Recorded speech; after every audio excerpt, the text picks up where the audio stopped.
let's go ahead and set up our process. So I'm going to call this handle new subscription. And we're going to start the process when a record changes. Since we have an email alert on the subscription object, we need to choose the subscription object for our process as well. And this makes sense anyway. We want to fire this when a new subscription record is created. So for our use case, we can leave this as only when a record is created.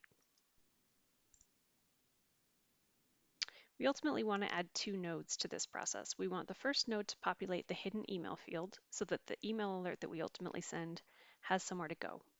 And the second node will send the email alert. So let's do the first one. We want this to just always run. So I'm just going to call the criteria always. Say no criteria. And for this action, we're going to update a record. I'm going to name this populate hidden email field. And we're going to select the subscription record that kicked off the process. We're going to choose that hidden email field. And we're going to populate it with the email on the person account, like so.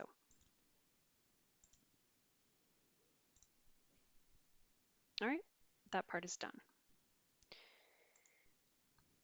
Now we're going to add the one that's a little more interesting. So for this one, we only want this to fire. In other words, we only want our email alert to be sent.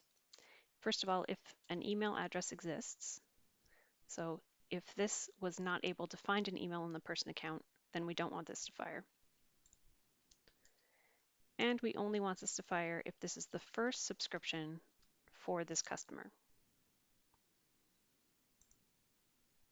Let's check the first part first. So we'll see if the hidden email field has been populated by saying that email field is null equals false. In other words, there is a value in the hidden email field. Now we'll check to see if this is the first subscription. To do that, we're going to look at the roll-up summary field on the related account. We called it number of subscriptions. And we think we want that to be equal to 1 to tell us that this is their first subscription. So if all of those conditions are met, we should be good to go. We'll save. And the action is very simple. We just want to kick off that email alert that we created earlier. So I'm going to call this send first subscription email. And we'll find the email alert that we created earlier,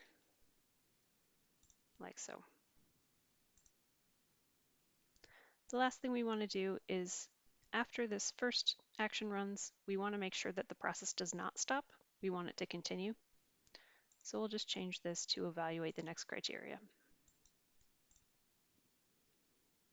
And that should be it. I will activate this and confirm.